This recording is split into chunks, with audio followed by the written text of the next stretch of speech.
For Fortnite, probably PC. I don't know. So yeah, this is probably the best console I've played that plays Fortnite good, not computer, because that's not console, that's PC.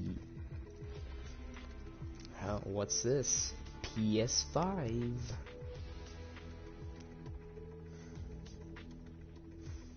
I don't understand PS5.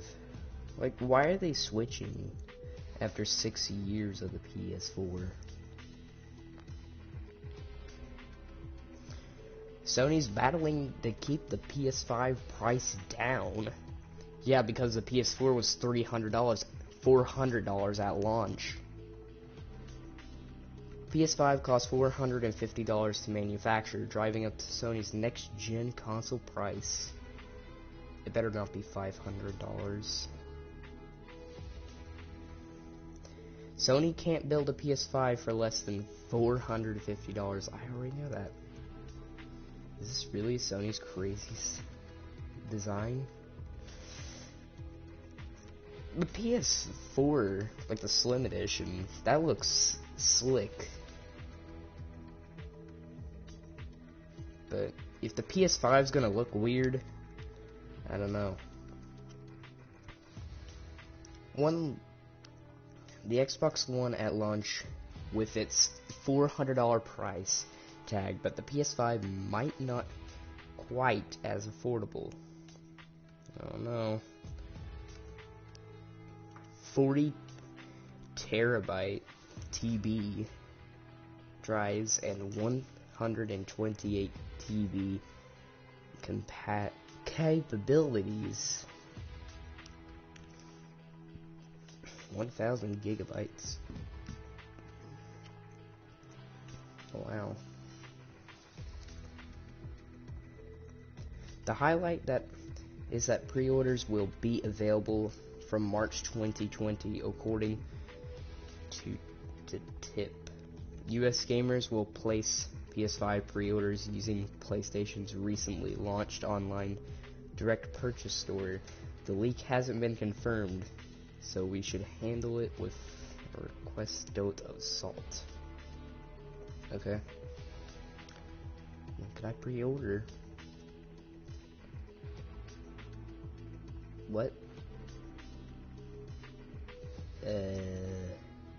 At the end of June of 2020.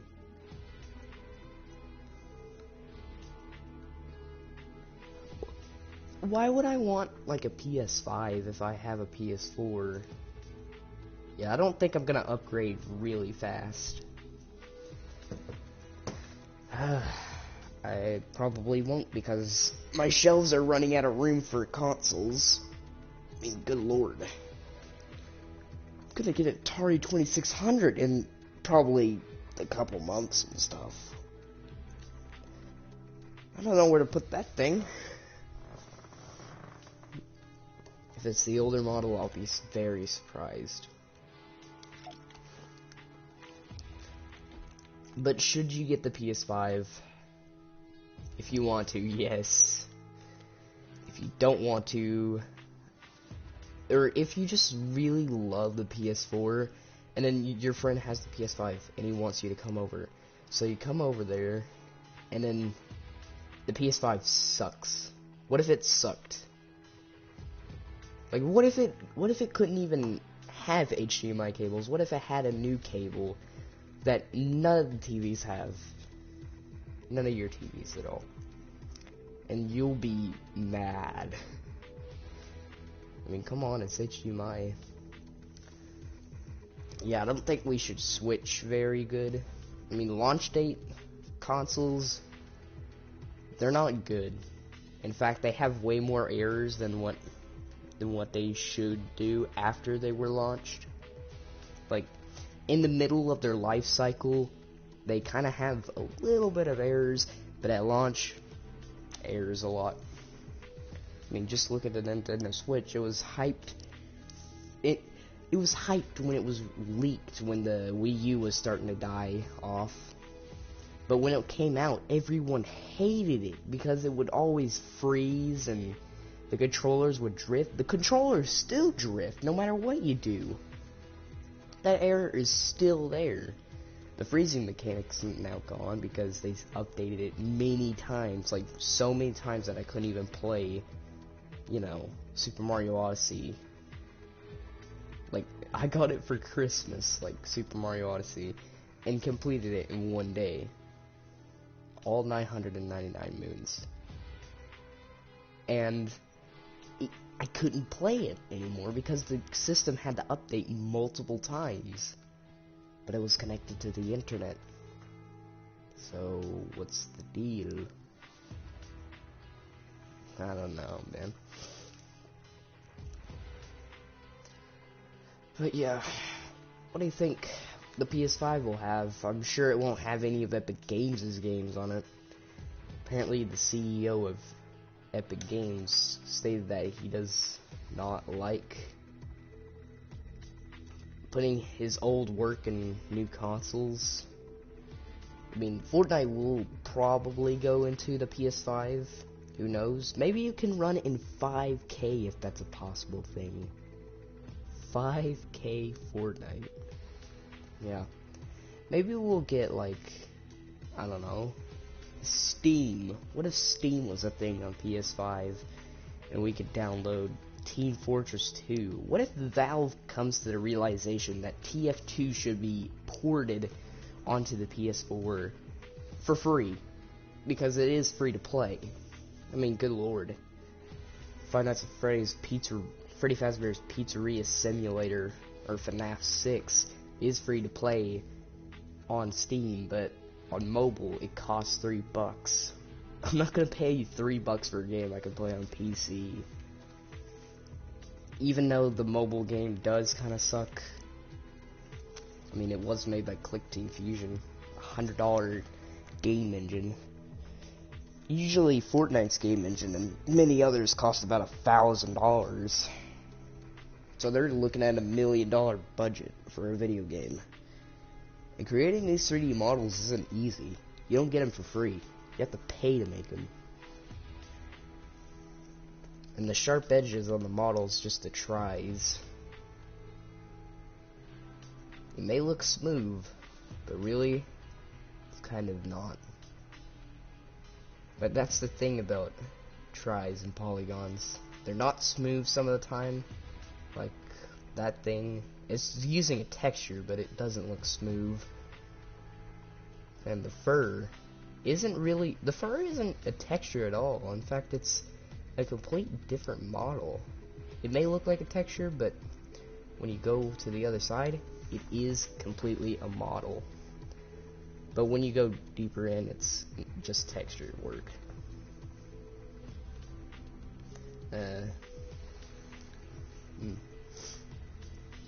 Wonder how many textures made this. Or this. Yeah, I think the texture work is actually the waves and ripples of it.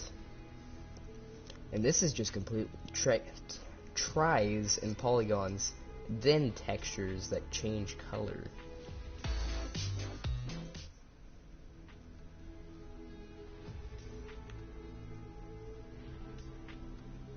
They had to make the music a polygon. Even the loading screen is polygons.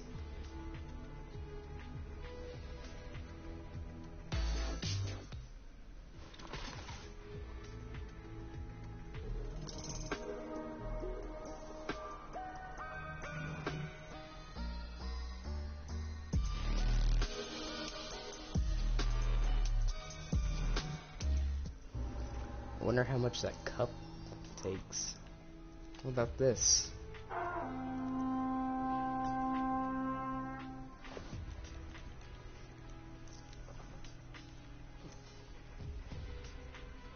Battle Lab.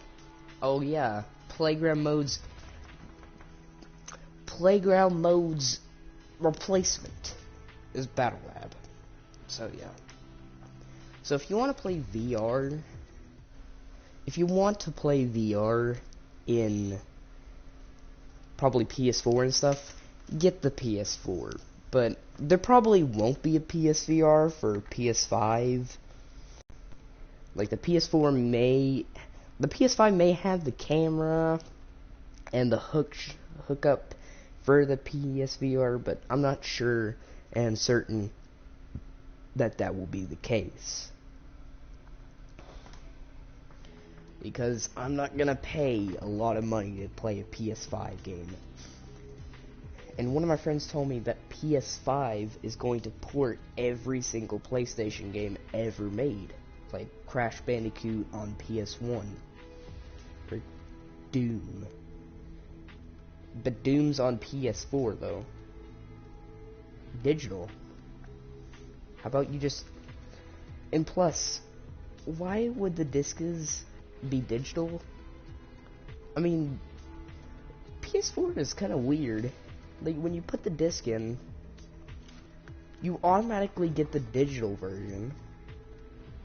But when you eject it, it stays on the screen, but you can't play it because the disc has all the code, but it takes the digital versions, and then it adds one more code, not code. It adds one more code that makes the games boot up, and that's the CD. And if the CD gets ejected, then the game would just stop immediately and say, you've ejected the disc. So yeah, that's kind of the thing. So yeah, should you buy the PS5? Not on launch, but probably at the middle of its life you can get it. Don't be like other people and say that the PS5 will be amazing on launch, because everyone knows that once a console's on launch, it's going to immediately have a lot of errors. So many errors that the Xbox One X, it wouldn't even boot up. Half of them exploded. The PS4, well, it had the red static of death, or the red screen of death. Apparently, when you turn on the PS4, it'll have this graphical glitch where it would display red static. It's kind of weird. But yeah, that's probably my review on it. Should you get the PS5? Look at reviews first. If you look at the reviews, you can probably determine whether you want the PS5 or not. And make sure that all your games, your favorite games, are on the PS5. Like Fortnite, or Apex, or Minecraft. Of course, Minecraft's going to be in it. Or in a certain GTA 5. I mean, GTA 5 is probably not one of the most ported games of 2018 or 2017, probably. Make sure that PS Plus is still in, so you can play all your PlayStation Plus games that you recently got. And yeah, make sure the PlayStation Store looks good.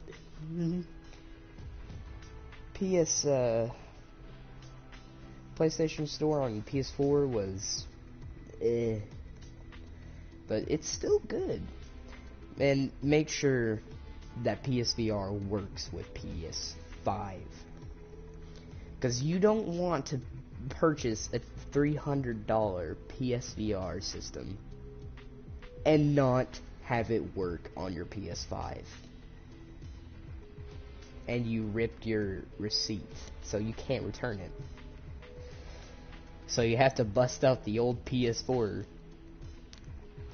And here's the one thing that I don't want Sony doing. I don't want Sony discontinuing the PS4 after the PS5 was released. Like the Xbox One X, the Xbox One S is still in development and is still running the games. Like Fortnite, for example.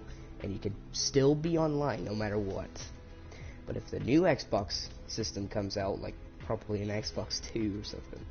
I don't know why they call it the Xbox One, because it ain't the first one. But yeah, the Xbox One S is still working. But I hope that PS4 will not be canceled and you won't be able to do anything. That's what I hope they don't do. Because once the PS5 is launched, everyone's still going to play the original PS4. Some of them will buy the PS5 and then just play that. I kind of feel certain about them. Because they know straight away that the PS5 is going to have some issues on launch date. I'm having a serious talk right now. If you buy the PS5 on launch, you're going to experience real issues. And if you buy the PS5 in its middle of its life, it's probably going to have a little issue. But all the issues are going to be fixed in the middle of its life. And ask a Sony employee, like go on the phone and ask, and call like Sony and stuff, and then ask them if PSVR works with the PS5. If they actually do answer and an employee's talking to you, ask them if the PSVR will work with PS5. If they say no, then don't get the PS5. If you already have the PSVR. But if they say yes, probably get it. Probably ask them if Fortnite's still available on it. I don't know.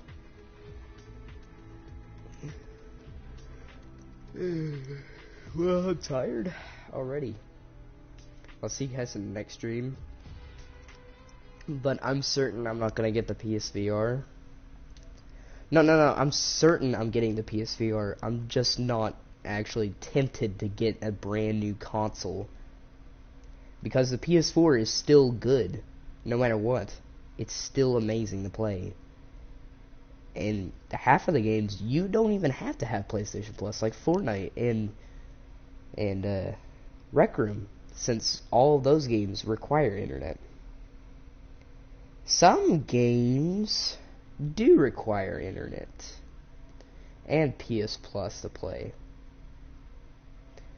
So, if there's a PSVR game that only works for PS5, that game will not be produced, because every VR game should work with every system that supports PSVR, no matter what. It doesn't matter what console you're tempted to make it for, it's not gonna work, because it has to work on either the original PS4, PS4 Slim like mine, and the PS4 Pro. Now if you're getting the PSVR,